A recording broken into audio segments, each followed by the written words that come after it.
Silver got hammered today. It got hit hard. And there's really only one reason why this occurred, and it sort of came out of left field. We'll talk about it in this video and so much more as we explore.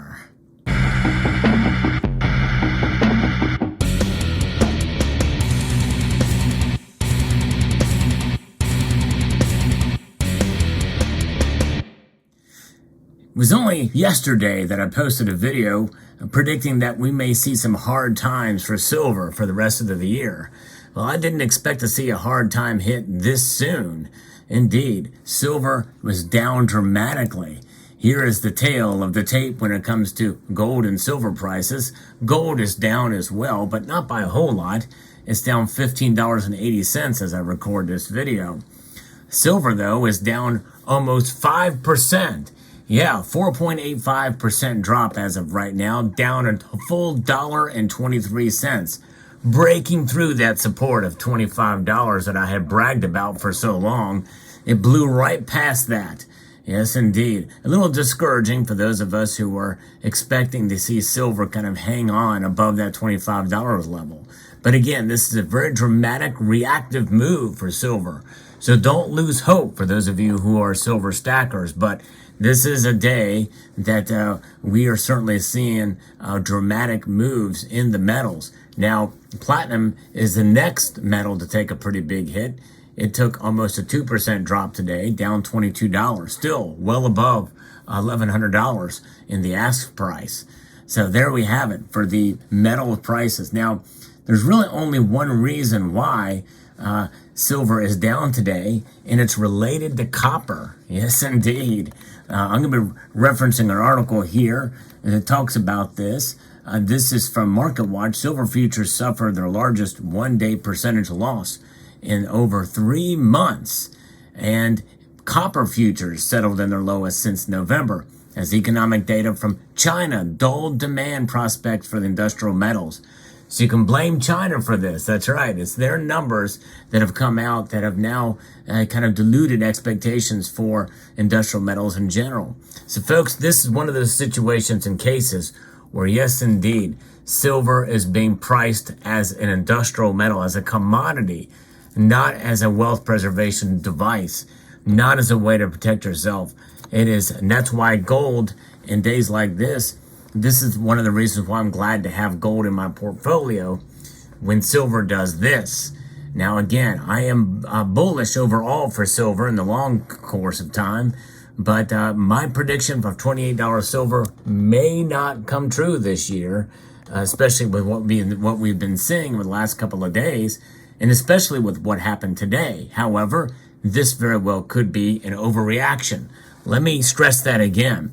Whenever there's a dramatic move one way or the other for the metals, and especially silver today, that very well could be an overreaction. Because remember, the markets are based off of emotion. You know, psychology drives the markets. So that's kind of where we are looking at the potential that this could be an opportunity to buy and with this big drop like this. In fact, there have been some bullion dealers that have posted out emails talking about this big dip and to go ahead and buy. However, what are the premiums looking like? I don't know.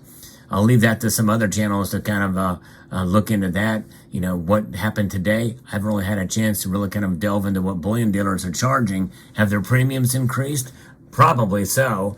Keep in mind, some of these bullion dealers, they are reporting up to 20-cent higher spot price than the actual spot price because they're doing it based off the futures. But the futures are down dramatically today. So I never have really understood why and how these bullion dealers get their prices, because the actual price of silver right now, the spot price, the ask price is $24.24 now. And gold is $2,015, but some of these bullion dealers are pricing silver at $24.40 some odd cents. So go figure, literally go figure. So industrial metals took a hit. The most active July futures contract actually shows at the recording of this video down over 5%. So in theory, we would think that silver by some of these other bullion dealers that are pricing futures would be lower than the actual spot price because they're using futures price. Never have gotten that. Anyways, the day's percentage drop was the largest daily decline for the most active silver futures since the 3rd of February, according to Dow Jones market data. And July copper fell 13 cents. So silver's moving along with copper. In fact, as I record this video, looking at the copper prices here, it didn't quite take as big a hit as silver did, but it's down over 2.5% to $3.72 a pound for the ask price.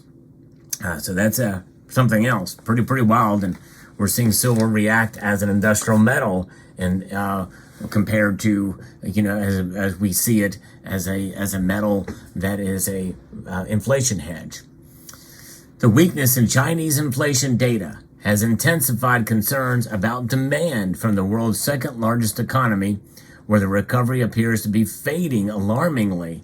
Razadax said in a market commentary referring to China's CPI and PPI data overnight as, quote, benign. China's consumer inflation eased to its lowest level in more than 2 years as food and non-food prices moderated. Official data showed Thursday the consumer price index rose 0.1% in April from a year earlier, slowing from a 0.7 rise in March, according to the National Bureau of Statistics. Separately, new yuan loans issued by Chinese banks in April came in lower than market expectations, which could provide less support for the world's second largest economy.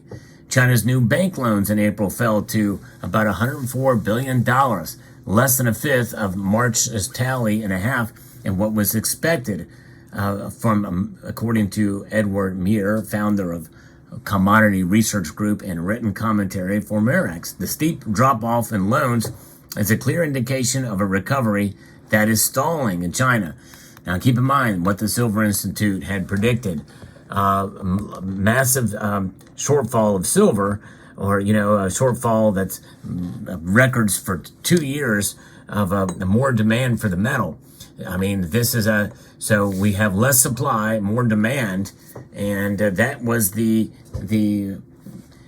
essentially the narrative heading into why some of the prices for silver have been going up over the past a couple of weeks in here, and also other things with regards to recession fears and the like.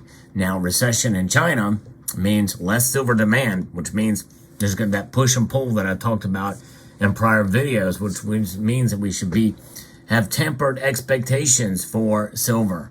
And I think that is kind of where we are at. We got to have these expectations. We got to be very realistic and understand, folks, today's move in silver's price is by and large a natural market force based off of the psychology of the market. We can't really blame this one, I don't think, on price suppression, although some still will. Some say it's 100% manipulated. Well, there's just no evidence of that anywhere.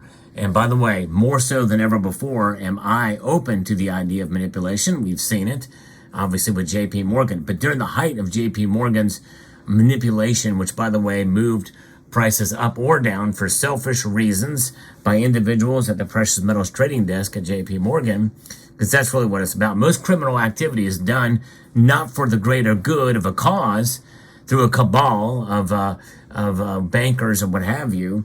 Most of it is done for selfish reasons.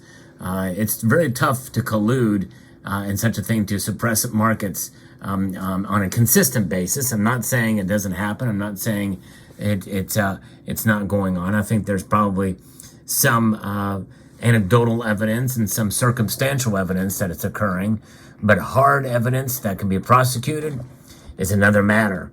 And notwithstanding, even if it is going on to some degree, the natural market forces play a much larger role. Today, folks, is by every measure a result of natural market forces, a big drop.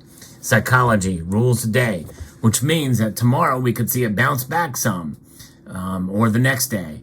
We could see further drops possible, but likely this is probably the bottom for silver. And we might see it rebound a little bit tomorrow, maybe not recovering all of its losses. But now we've blown through that support level, and we're seeing it hanging on barely to $24 right now. $24.23 right now as I record this video. And we'll see. But my overall picture and feeling that silver in the coming year, in other words, a year from today, is good. I think we're going to see silver probably regain that $25 and maybe even push closer to $30 by this time next year. And so that a pullback like we've seen today will still mean that it'll be well above $25 and maybe even above $26. We weren't that far away from $26 that long ago, because what is happening overall? In the sense, we have inflation that is still rearing its ugly head at almost 5%. This debt instrument known as the dollar will continue to suffer in terms of its value. Its strength may be there for a time, especially compared to the second largest economy. When we see, bad news there, it usually means good news here or better news here. And the dollar certainly is an example of that. And there's also the possibility that some of these data could have been misinterpreted and it may be readjusted one way or the other. And that very well could be the case, and we have to keep that in mind as a possibility too, which means we may see silver bounce back and shoot up higher. It just really is hard to tell, these kind of moves. But I think there's probably more working against silver as an inflation hedge, as a wealth preservation device, something that's contrarian to the actual market, something to put your money in that regard. There's more working against it in that favor than there is as an industrial metal, where it tends to suffer a little bit more, which is why the gold to silver ratio, which by the way, that has now creeped up now to well above 83 to 1 now. And we're getting to the point now where around the high 70s is becoming the new normal now for the gold to silver ratio. So it's an interesting thing indeed, but one reason and one reason only why silver prices got crushed today, and that definitely is what happened in China with their possibility of a recession there and their benign data that came out for inflation. So there we go. All right, let me know what your thoughts are in the comment section below. Hope you found this video insightful, educational, and informative. Yeah, I would encourage you all to please rate this video. That means press that thumbs up button below. Only about 10% of you do that. Share it with other social media platforms within the community. Comment, and if you haven't done so already, please subscribe.